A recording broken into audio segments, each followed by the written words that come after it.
farmers sharpen their pencils, class is in session. We'll visit CowCalf College for a closer look at cattle markets and some options that may be more cost-friendly. Then we'll talk taxes as the governor responds to critics. Plus meet our farm family of the month putting his PhD to work on the farm. Grow in agriculture now.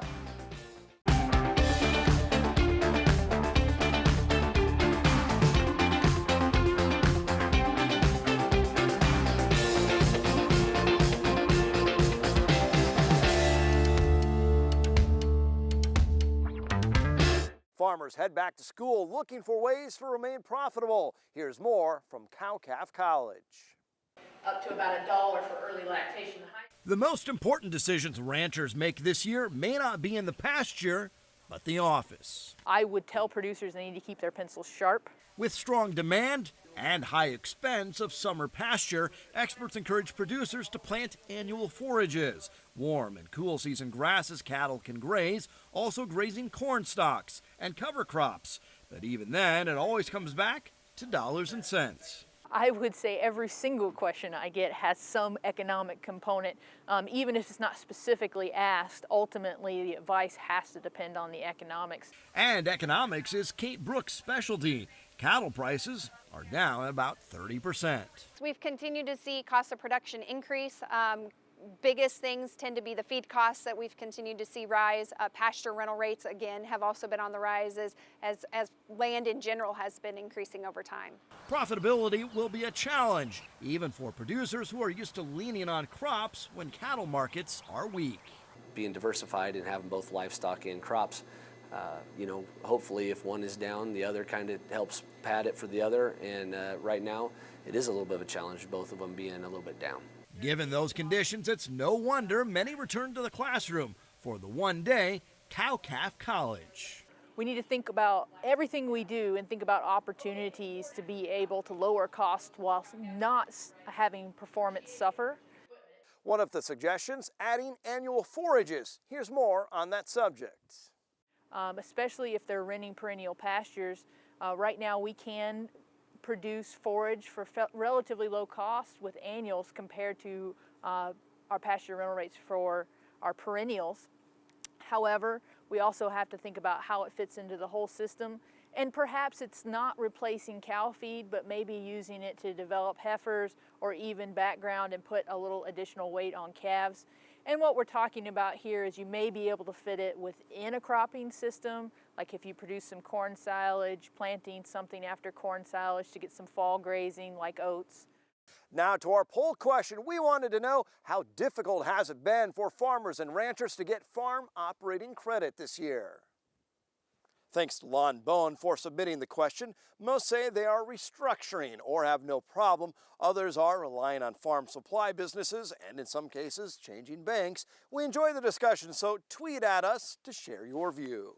Now this week's poll, what steps do you think farmers and ranchers are most likely to take this year to deal with the poor markets? Your choices: put off replacing machinery, reducing living expenses, reducing hired help, or reducing inputs. Follow us on Twitter to cast your vote. One huge impact for many is property taxes. Some farm groups say the governor's plan doesn't go far enough. We caught up with the governor. NTV's Rashida Kaba has more. High property taxes are crushing Nebraska farmers and ranchers today. Governor Ricketts made one last push today before a bill he says will have structural relief for Nebraskans. One farmer he did convince says his solution is a step in the right direction. It's something that's going to affect me for quite a long time, and so I think that it's very important to get the discussion started, and this is certainly start with LB 338. Ricketts says the bill would have a positive long-term effect. This is really changing the way that we assess valuations on ag land so that going forward we set ourselves up for that future competition, and that we really change it to something that's going to be more fair and more standard. It may be fair for some, but for others, they say it's not helpful for them. One farmer says he appreciates the fact that Governor Ricketts is looking at the property tax issue, but he's not convinced this bill is the solution to that problem. And if it is, he says it needs to be tweaked. The question is that we heard that Kansas was maybe $20 an acre, ours is $70. Well, this bill is not going to take it from 70 to 20, obviously. And so I think the base that we start at is frustrating because we're just at a really high base. But the governor says Nebraska didn't get into this situation overnight, and it won't get out that way either. He believes his plan will make Nebraska farmers more competitive. This bill will make long-term structural changes to make our farmers and ranchers more competitive, because by basing ag land valuations on income potential, it'll be more in line with what Kansas, Iowa, and South Dakota do. Still, some say the governor's plan comes up short. Steve Nelson of Nebraska Farm Bureau says the priority should be property tax relief, not income taxes as the governor has proposed. Nelson says he hears it everywhere he goes. Property taxes are too high, and he says failing to resolve the situation means taxpayers continue to see increases. Nebraska senators meet with the man who may lead the USDA. Former Georgia Governor Sonny Perdue is President Trump's nominee. Senator Deb Fischer said they had a good conversation. One topic, regional differences in agriculture. Some have asked if Perdue understands Midwestern agriculture, the corn and cattle that dominate the plains and Midwest. Senator Ben Sasse was joined by local farm leaders and met with Perdue as well.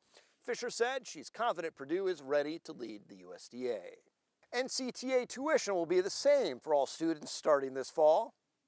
The Board of Regents approved the plan to make tuition the same for resident and non-resident students alike.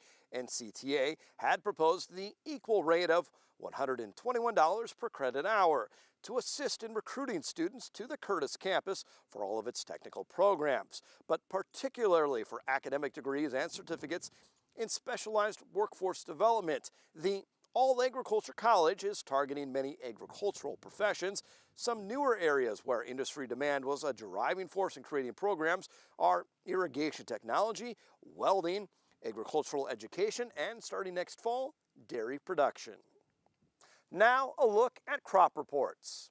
The USDA says January temps in eastern Nebraska were normal and colder than normal in the west. Heavy snow across northern counties covered cornfields, requiring supplemental feeding of cattle. Winter wheat crop seems so-so, most fair to good, not much excellent, but not much poor either.